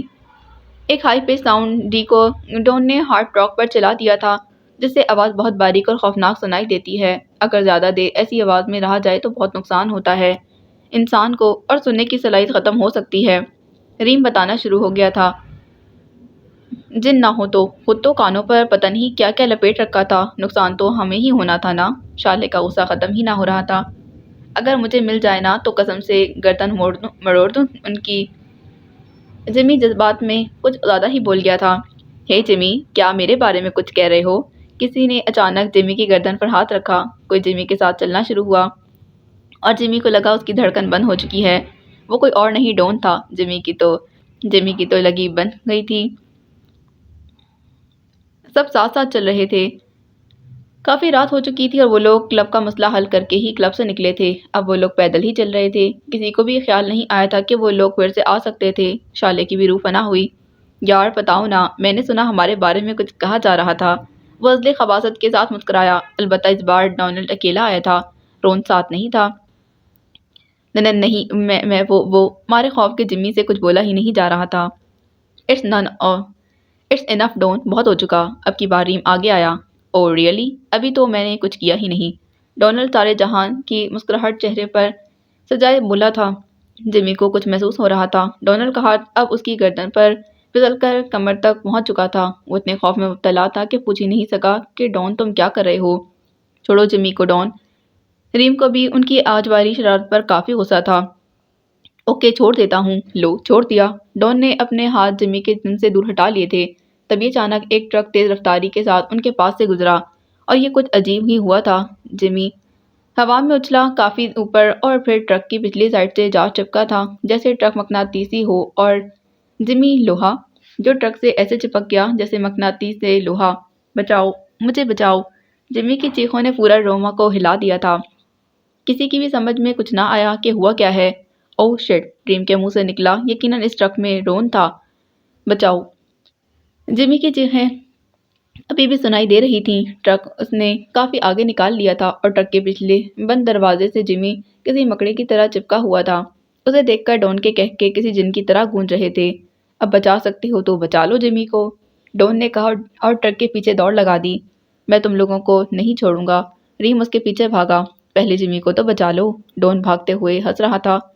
ڈون کے پیچھے ریم بھاگا، ریم کے پیچھے ڈیرک، اس کے پیچھے زی اور سب سے آخر میں زی کے پیچھے شالے۔ ایک لائن سی لگی ہوئی تھی۔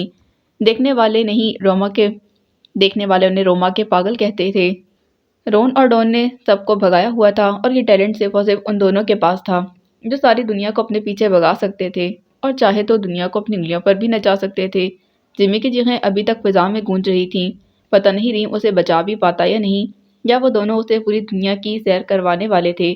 یہ تو صرف وقت ہی بتا سکتا تھا۔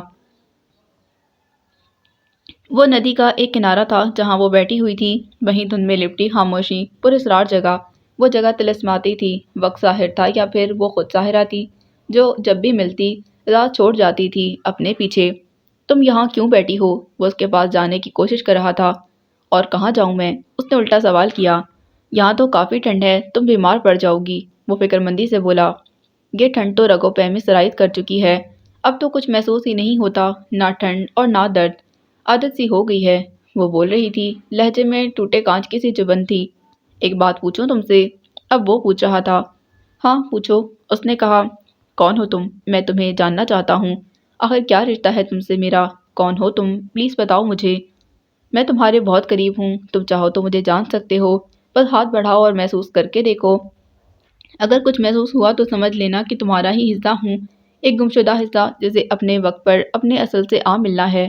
وہ پراسرار جواب دے رہی تھی، اتنی گہری باتیں وہ بڑے رازدارانہ انداز میں کہہ رہی تھی، شاید وہ یہ سمجھنے میں صدیاں لگا دیتا۔ جھیل کا پانی بہت آہستگی سے بنا آواز کے بہہ رہا تھا۔ گہری خاموشی اچانک چھا گئی تھی۔ وہ اسے کچھ فاصلے پر بیٹھی تھی، اس کا چہرہ جھیل کی طرف تھا، پر کمال ہے کہ وہ چہرہ آج بھی نہیں دیکھ پایا تھا۔ دیر مت کرو، اگر دیر کرو گے تو کھو دو گے مجھے۔ نہ جانے کون سا عجیب سا ڈر تھا اس کے لہجے میں۔ اچانک اس کے ارد گرد دھواں اٹھنے لگا، وہ اس دھوئیں میں غائب ہونا شروع ہو چکی تھی۔ رکو، کہاں جا رہی ہو تم؟ اور اس نے واقعی ہی دیر کر دی تھی، وہ اسے ختم ہوتی نظر آ رہی تھی۔ پھر اچانک سب کچھ ختم ہو گیا، بس وہاں دھواں ہی دھواں تھا۔ نہیں، وہ ایک طرف سے چلایا تھا اور پھر اپنے چیخ کے ساتھ ہی اس کی آنکھ کھل گئی۔ فرحات کا دل زور زور سے دھڑک رہا تھا۔ یا اللہ، یہ کیا ماجرا ہے؟ یہ خواب تھا اور آج پھر وہ آئی تھی۔ فرحات اٹھ بیٹھا، وہ صوفے پر ہی سو گیا تھا۔ اس نے وقت دیکھا، صبح کے 3 بج رہے تھے۔ وہ صوفے سے اٹھا، میز پر رکھا ہوا پانی کا گلاس اٹھا کر پیا، پھر وہ کمرے میں ٹہلنے لگ گیا۔ آخر یہ سب کیا ہے؟ کون ہے وہ اور کیوں آتی ہے میرے خواب میں؟ اچانک اس کی نظر میز پر رکھی ڈائری پر پڑی۔ میں تمہارے بہت قریب ہوں، تم چاہو تو مجھے جان سکتے ہو۔ فرحات کے ذہن میں اس کے الفاظ گونجے اور پھر اس نے بنا کچھ سمجھے ہی وہ ڈائری اٹھا لی اور اب وہ اسے پڑھنے والا تھا۔ وہ پانچوں اس وقت ہاسٹل میں موجود تھے۔ جمی کی حالت بہت خراب ہو چکی تھی، اسے کہیں بھی چوٹ نہیں لگی تھی، لیکن ڈر اور خوف نے اس کے حواس معطل کر دیے تھے۔ پلیز تم لوگ میرے پاس ہی رہو، مجھے چھوڑ کر مت جانا، ورنہ وہ لوگ پھر آ جائیں گے، وہ منمنایا تھا۔ اس نے ریم کا ہاتھ پکڑ لیا۔ آج اس کے ساتھ جو پرینک رون اور ڈون نے کی تھی، جمی اسے مرتے دم تک نہیں بھول سکتا تھا۔ ریلیکس جمی، ریلیکس ہو جاؤ، وہ صرف ایک مذاق تھا، تم جانتے ہو دونوں ایسی شرارتیں کرتے رہتے ہیں، ان کا مقصد کسی کو چوٹ پہنچانا ہرگز نہیں ہوتا۔ ریم نے اسے سمجھایا اور حوصلہ دیا۔ اور ویسے بھی ڈیرک تمہارے ساتھ ہی ہے اور وہ اب تمہیں تنگ نہیں کریں گے، اوکے؟ زی نے بھی اس کی ہمت بڑھائی۔ اب ہمیں چلنا چاہیے، کافی رات ہو چکی ہے، شالے نے کہا تھا، وہ بھی جلد از جلد اپنے گھر پہنچنا چاہتی تھی۔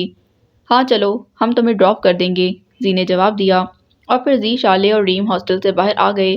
اب انہیں گھر پہنچنا تھا، جلد از جلد۔ آنی آج پھر غصہ ہوں گی، زی نے گاڑی میں بیٹھتے سوچا۔ اب انہیں پہلے شالے کو گھر چھوڑنا تھا، پھر وہ لوگ اپنے گھر جاتے۔ ریم پوری سنجیدگی کے ساتھ گاڑی چلا رہا تھا، وہ خود جلد سے جلد گھر پہنچنا چاہتا تھا۔ کبھی کبھی مجھے لگتا ہے کہ میں ختم ہو رہی ہوں، میرے اندر سے سب کچھ ختم ہو رہا ہے، سب کچھ موم کی طرح پگھل رہا ہے۔ آہستہ آہستہ، لیکن پھر سوچتی ہوں کہ میرے اندر ہے ہی کیا؟ میرے اندر ایک دل ہے، وہ دل خدا کا خوف، وہ دل خدا کا گھر ہوتا ہے۔ پھر کہاں گیا؟ کیا وہ میرے اندر ہی ہے؟ ہاں، وہ میرے اندر ہی ہے، لیکن اس میں ایک گھر تھا، ایک چھوٹا سا گھر، وہ گھر جو اللہ پاک ایک انسان کے لیے مختص کر دیتا ہے۔ کہاں گیا وہ گھر؟ وہ گھر تو ملبے کا ڈھیر بن چکا ہے، جل چکا ہے، راکھ بچی پڑی ہے، ارمان ختم ہو چکے ہیں، سب کچھ ختم ہو چکا ہے۔ پھر درد کیوں ہوتا ہے؟ کیوں شدت سے منتظر ہوں میں کسی کی؟ آخر کیوں؟ کیسے جان لیوا الفاظ تھے وہ، درد سے بھرپور۔ میرے اندر میری روح بھی ہے جو تڑپ رہی ہے، جو جسم کی سلاخوں میں قید ہے، اسے رہائی چاہیے۔ روح تو کسی روح کے لیے ہی تڑپتی ہے نا؟ کیا زمین پر کوئی ایسی روح، کوئی ایسی ذات ہے جو میری روح کی طرح بے چینی کو محسوس کر سکے؟ کہاں سے لاؤں ان سب سوالوں کے جواب؟ میرے رہنما، تم کہاں ہو؟ میری مدد کرو، اس سے پہلے کہ میرے اندر سب کچھ جاننے کی حسرت دم توڑ دے۔ بڑم نور، وہ ڈائری پڑھتا جا رہا تھا۔ الفاظ تھے کہ اسے کچھ اور سوچنے کا موقع ہی نہ دے رہے تھے، اور پھر اس نے پہلے صفحے سے لے کر آخری صفحے تک ڈائری پڑھ ڈالی تھی، ایک لفظ بھی نہ چھوڑا۔ ہوش تو اس وقت آیا جب فجر کی اذان شروع ہوئی۔ اس نے ڈائری بند کر کے ایک طرف رکھی اور اذان کا جواب دینے لگا۔ تو وہ تم ہو خرم نور، جس نے میرے اندر اتنی بے چینی بھر دی ہے کہ مجھے لگتا ہے میرے اندر میں نہیں کوئی اور آ بسا ہے۔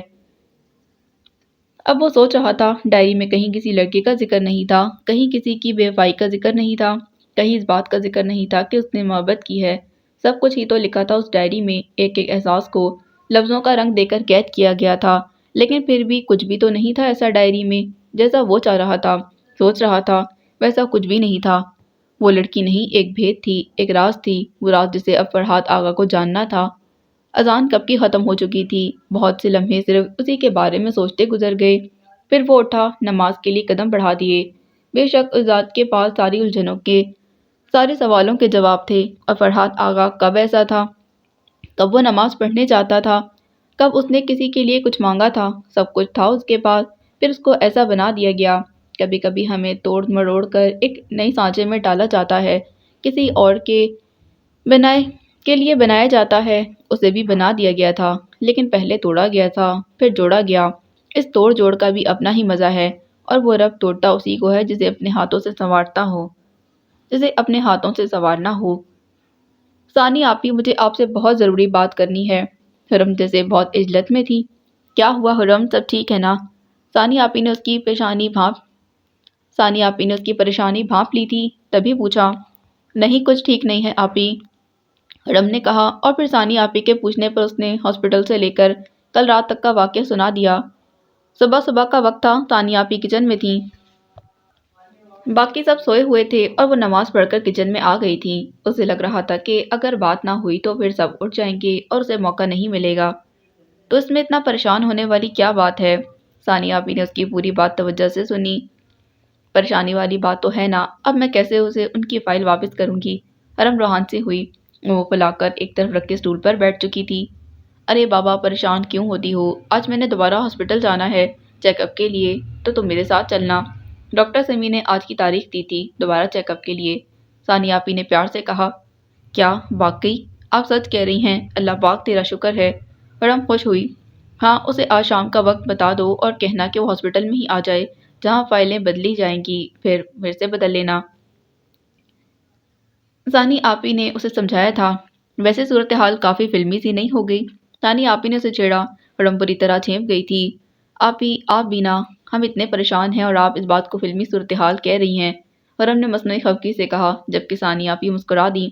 اچھا، اب میں ڈاکٹر فرحاد علی آغا کو اطلاع دے دوں کہ میری فائل واپس کرنے وہ اسلام آباد سے لاہور آ جائیں، حرم نے ایک ادا سے کہا اور کچن سے باہر نکل گئی۔ ثانی آپی اس کی باتوں پر ہنستی رہی۔ جب وہ گھر واپس آیا تو سب ناشتے پر اس کا انتظار کر رہے تھے۔ فرحاد بیٹا، کہاں گم ہو تم؟ کوئی پریشانی ہے کیا؟ زیبا بیگم نے پیار سے پوچھا۔ وہ ماں تھیں اور ماں اپنے بچوں کی پریشانی نہیں سمجھے گی تو کون سمجھے گا؟ نہیں، ایسی کوئی بات نہیں ہے، بس تھوڑی تھکاوٹ ہو گئی تھی، اس لیے آپ لوگوں سے مل نہیں پایا، فرحاد نے جواب دیا۔ حمزہ نے جان بوجھ کر فرحاد کی بات پر ہنکار بھرا اور چائے کا کپ اٹھا کر پینے لگ گیا۔ ایک شریر سی مسکراہٹ ابھی بھی اس کی آنکھوں میں چمک رہی تھی۔ فرحاد نے آنکھوں ہی آنکھوں میں حمزہ کو گھورا، تبھی فرحاد کا موبائل تھرتھرایا۔ آپ کو آپ کی فائل شام 5 بجے مل جائے گی، آپ پلیز ہاسپٹل ہی آ جائیے گا اور میری فائل یاد سے لے آئیے گا۔ حرم نور۔ میسج پڑھ کر فرحاد کے اعصاب ڈھیلے پڑ گئے، مسکراہٹ خود بخود اس کے لبوں پر بکھر گئی اور وہ اپنی کرسی سے اٹھا اور اپنے کمرے کی جانب بڑھ گیا۔ ارے نواب صاحب، ناشتہ تو کر لو، آقا جی اسے جاتے دیکھ کر بولے۔ نہیں، مجھے بھوک نہیں ہے، وہ مجھے ایک کام سے باہر جانا ہے، واپسی رات میں ہی ہوگی، آپ لوگ پریشان مت ہوئیے گا، فرحات نے رکتے کہا اور پھر دو دو سیڑھیاں پھلانگتا اپنے کمرے کی طرف بڑھ گیا۔ کر کیا رہا ہے یہ لڑکا آج کل؟ زیبا بیگم نے تشویش سے کہا۔ ریلیکس ماما، وہ ایک ڈاکٹر ہے، کوئی بچہ تھوڑی ہے جو آپ پریشان ہو رہی ہیں، 100 کام پڑتے ہیں، انسان کو آنا جانا پڑتا ہے۔ سجاد آغا نے، جو کہ فرحات آغا کا بڑا بھائی تھا، مسکراتے اپنی ماں کو سمجھایا۔ فرحات کے موبائل پر میسج کے آنے اور پھر اس کے ہونٹوں پر مسکراہٹ بکھرنے اور پھر اوپر اپنے کمرے تک جانے کے سین کو عالیہ اور نتاشا بھابی نے غور سے دیکھا۔ فرحات کے جانے کے بعد دونوں نے حمزہ کی طرف دیکھا، اشاروں میں پوچھا کہ آخر چکر کیا ہے۔ فرحات بھلا کب یوں مسکراتا تھا، لیکن حمزہ نے گڑبڑاتے کندھے اچکائے۔ میں کچھ نہیں جانتا۔ ایسا ہو سکتا تھا بھلا کہ حمزہ کو فرحات کی خبر نہ ہو کہ وہ کیا کر رہا ہے؟ ناشتہ کرتے عالیہ نے پوچھا۔ میں خود ہی پتہ لگاتی ہوں۔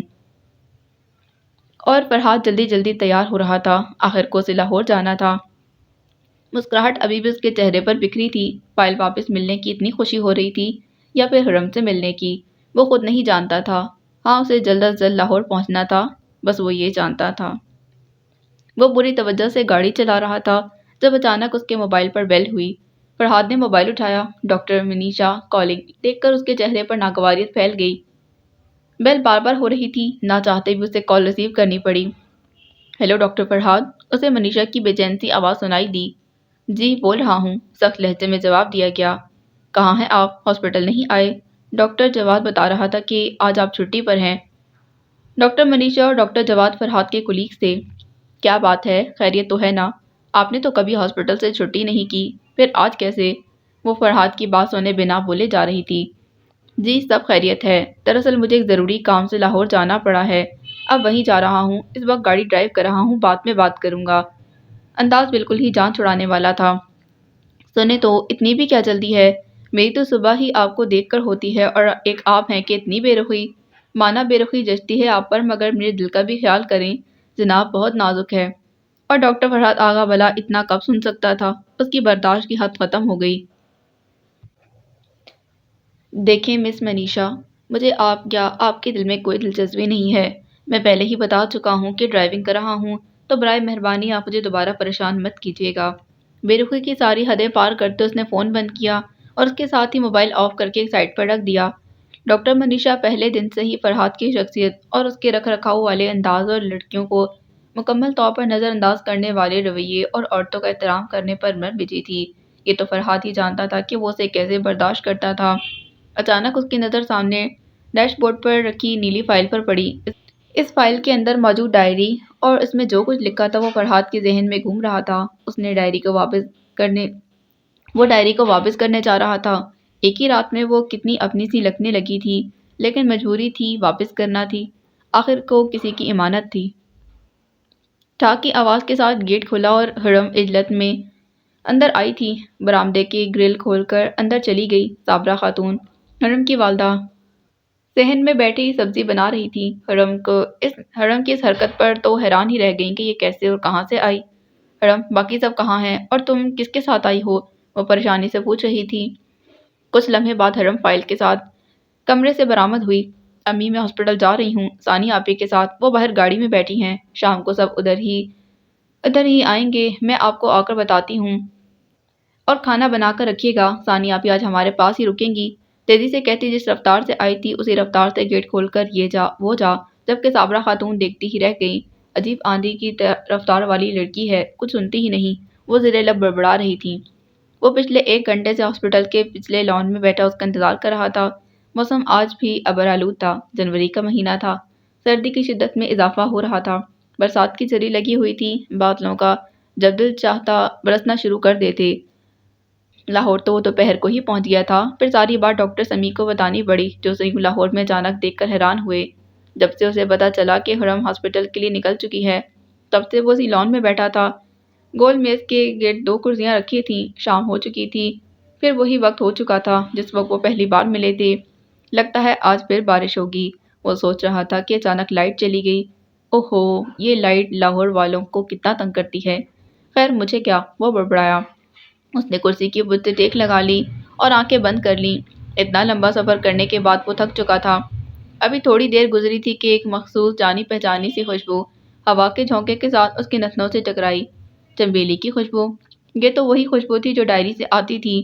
فرحات نے پٹ سے آنکھیں کھول دی اور وہ سامنے کھڑی تھی شیشے کی دیوار والے کمرے کے دروازے میں جس کے پاس ڈاکٹر سمیع کا آفس تھا۔ وہ ویسے ہی تھی، شال میں لپٹی ہوئی، وہی اندھیرا، وہی خاموشی، وہی پراسراریت۔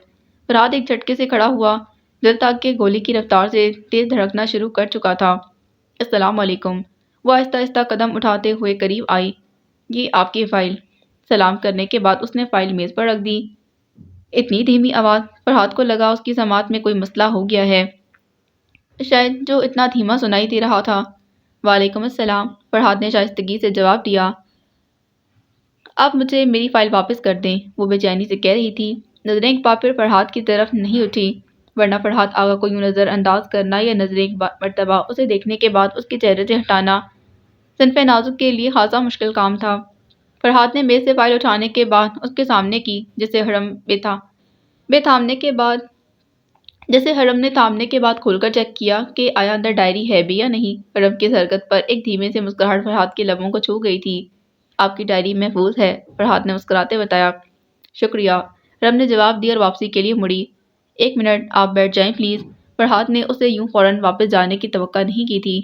وہ رکی، پلٹ کر فرحات کو الجھی نظروں سے دیکھا۔ کیا ہم کچھ دیر بات کر سکتے ہیں؟ فرحات آغا نے درخواست کی۔ کسی لڑکی سے بات کرنے کی وقت کو یقین نہیں ہو رہا تھا۔ نہیں معذرت، میں نہیں کر سکتی، حرم نے جواب دیا۔ لیکن کیوں؟ وہ حیران ہوا تھا۔ کیونکہ اندھیرا بڑھ رہا ہے۔ فرحات کے چہرے پر الجھن پھیلی۔ اندھیرے کا میری بات سے کیا تعلق ہے؟ حرم نے کہا۔ وہ کیسے؟ پوچھا کیا آپ نہیں جانتے کہ اندھیرے کا تعلق گناہوں سے ہے؟ اندھیرا گناہوں کی طرف لے جاتا ہے۔ کس موقع پر وہ کیا بات کہہ گئی تھی؟ فرحات کا منہ حیرت سے کھلا کا کھلا رہ گیا۔ اسے اس جواب کی ہرگز امید نہیں تھی۔ وہ کچھ بول ہی نہ سکا اور حرم آگے بڑھ گئی۔ اچھا سنیں، وہ ایک بار پھر اسے جاتے دیکھ کر بڑبڑایا۔ حرم پھر سے رکی لیکن پلٹ کر نہیں دیکھا۔ شاید اس شخص کو دیکھنا اتنا آسان نہیں تھا۔ آپ کافی اچھی شاعری کر لیتی ہے، وہ خبر دے رہا تھا کہ وہ ڈائری پڑھ چکا تھا۔ حرم کا نازک سا دل کانپا مگر وہ کچھ کہے بنا ہی اندر کی طرف بڑھ گئی۔ بارش شروع ہو چکی تھی۔ ایک بار پھر وہ اسی ہسپتال کے لان میں اکیلا رہ گیا تھا، مگر اس بار وہ فرحات کی نہیں بلکہ اپنی فائل لے کر گئی تھی۔ پھر وہ کیوں اتنا خالی خالی محسوس کر رہا تھا، جیسے کوئی قیمتی چیز چلی گئی ہو۔ بارش ایک بار پھر متواتر سے ہو رہی تھی۔ ان بارشوں کا بھی محبتوں سے گہرا تعلق ہوتا ہے۔ ہوائیں جو دم ساتھے ان دونوں کو دیکھ رہی تھی، حرم کے جانے کے بعد پھر سے جھومنے لگ گئیں۔ دور کہیں بے چینی کا نکارہ بجا، یعنی بے چینی کی شروعات ہو چکی تھی۔ وقت حرم کے کہے گئے لفظوں پر اطراحت سے مسکرایا اور تقدیر نے وقت کے کچھ پنے آگے کی طرف پلٹ دیے تھے۔ یہ جب بھی ہم ہاسپٹل آتے ہیں بارش شروع ہو جاتی ہے۔ جب وہ لوگ ہاسپٹل سے باہر نکل رہے تھے تب حرم نے کہا، موسم ہی آج کل بارشوں والا ہے، ثانیہ آپی نے جواب دیا۔ اب وہ لوگ گاڑی میں بیٹھ چکی تھیں۔ ڈرائیور انکل، ہمارے گھر چلیں، تائی ابو کے گھر نہیں جانا، حرم نے ڈرائیور سے کہا۔ ٹھیک ہے بیٹا، ڈرائیور نے کہا اور گاڑی کی رفتار بڑھا دی۔ حرم، لیکن ثانیہ آپی نے کچھ کہنا چاہا۔ ارے آپی چپ، بالکل چپ، آپ کچھ نہیں بولیں گی۔ میں نے امی کو بتا دیا تھا کہ سب شام کو ادھر ہی آئیں گے، اب آرام سے چلیں۔ پچھلی بار بھی آپ دروازے سے ہی واپس چلی گئی تھیں، حرم نے منہ پھلاتے کہا اور چہرے کا رخ گاڑی سے باہر کی طرف موڑ لیا۔ ثانیہ آپی کو اس کے یوں منہ پھلانے پر بھی ہنسی آ گئی تھی۔ اچھا ناراض مت ہو، پتہ ہے نا جب یوں پھلاتی ہو تو بہت پیاری لگتی ہو۔ اور حرم بھی ہنسی، وہ مزید ناراض نہیں رہ سکتی تھی۔ ویسے ڈاکٹر فرحات کافی اچھے انسان ہیں، ہے نا؟ ثانیہ آپی نے تصدیق چاہی۔ ہاں، مجھے تو کچھ زیادہ ہی خوبرو نظر آتے ہیں، حرم نے کہا۔ ویسے مردوں کو اتنا وجیح نہیں ہونا چاہیے۔ کیوں وجیح نہیں ہونا چاہیے؟ مردوں کا کیا حق نہیں ہوتا خوبصورتی پر؟ ثانیہ آپی نے اچنبھے سے پوچھا۔ حق ہے، مگر اتنی گہری شخصیت کا مالک نہیں ہونا چاہیے کہ میرے جیسی عام سی لڑکی ان کے سامنے کچھ بول ہی نہ سکے۔ حرم نے صاف گوئی کا مظاہرہ کیا۔ کہہ تو تم ٹھیک رہی ہو، وہ ماشاءاللہ واقعی بہت وجیح ہیں، لیکن تم نے آخری والی بات کہہ دی، وہ غلط ہے۔ حرم نور، بھلا عام سی ہو سکتی ہے کیا؟ میری حرم سب سے خاص ہے، ثانیہ آپی نے بڑے پیار سے پچکارا۔ وہ ثانیہ آپی کے اس پیار پر حرم کچھ بول ہی نہ سکی۔ باہر تیزی سے گزرتے نظاروں میں گم ہو گئی، لیکن اس کا ذہن کہیں الجھا رہا تھا۔ اگر خاص ہوتی نا تو نادر جیسے شخص کے ساتھ نہیں جوڑا جاتا مجھے، مسکراہٹ پل بھر میں غائب ہوئی تو پھر دل تک کے ڈوب کر ابھرا۔ اس کے ذہن کو جھٹکا لگا کہ یہ سب نہیں سوچنا چاہیے۔ آپ کی شاعری کافی اچھی ہے، ایک آواز گونجی اور اس کا سارا دھیان ڈائری کی طرف مبذول ہو گیا۔ ہائے اللہ، وہ شخص میری ڈائری پڑھ چکا ہے، کیا سوچتا ہوگا میرے بارے میں؟ ہنستا ہوگا۔ صحیح کہتے ہیں لوگ کہ انسان کو ڈائری نہیں لکھنی چاہیے۔ بس آج کے بعد بھی کوئی ڈائری نہیں لکھوں گی، بالکل بھی نہیں، یہ آخری تھی۔ وہ خود سے عہد کر رہی تھی۔ پتہ نہیں کیا بات کرنا چاہتا تھا وہ شخص، مجھے اس کی بات سن لینی چاہیے تھی۔ خرم کے دل کی دھڑکن تیز ہوئی۔ اچھا کیا نہیں سنی۔ ثانی آپی کیا سوچتی میرے بارے میں؟ اس نے 1 منٹ میں اپنے دل کی سن کر انسنی کر دی تھی۔ عزت زیادہ عزیز تھی۔ اب اس نے گاڑی کی سیٹ سے ٹیک لگا لی۔ ثانی آپی کچھ بول رہی تھی اور وہ ہوں ہاں میں جواب دے رہی تھی۔ ذہن کے پردے پر کسی کا عکس ابھرا تھا۔ یہ بارشیں بھی نہ کتنے دکھ تازہ کر دیتی ہیں۔ فرحاد نے انہیں گیٹ سے باہر نکلتے دیکھا تھا۔ ایک گہری سانس لی اور پھر وہ واپس ڈاکٹر سمیع کے کمرے میں آ گیا۔ مجھے بھی اب جانا چاہیے۔ اس نے ڈاکٹر سمیع سے اجازت چاہی۔ اس وقت رہنے دو، صبح چلے جانا۔ ڈاکٹر سمیع نے موسم کے تیوروں کو دیکھتے کہا۔ نہیں بھائی، جانا بہت ضروری ہے۔ مجھے صبح ہاسپٹل بھی جانا ہے۔ ضروری ہے بہت، آپ فکر نہ کریں، میں آرام سے چلا جاؤں گا، فرحاد نے جواب دیا۔ ڈاکٹر سمیع نے غور کیا تھا کہ فرحاد کا چہرہ بجھ سا گیا تھا۔ کچھ دیر پہلے والا فرحاد جو 3 سالوں بعد نظر آیا پھر کہیں گم ہو گیا تھا۔ کیا ہوا ہے، تم اداس کیوں ہو؟ ڈاکٹر سمیع اس کے ہر رنگ کو جانتا تھا اور وہ اداس تھا یہ وہ جان چکا تھا۔ نہیں، ایسی کوئی بات نہیں۔ فرحاد اپنی چوری پکڑے جانے پر گڑبڑا گیا۔ فرحاد، میں تمہیں اچھے سے جانتا ہوں۔ کچھ دیر پہلے تمہارے چہرے پر عجیب سے بہت خوبصورت رنگ تھے مگر اب وہ غائب ہو چکے ہیں۔ آخر وجہ کیا ہے؟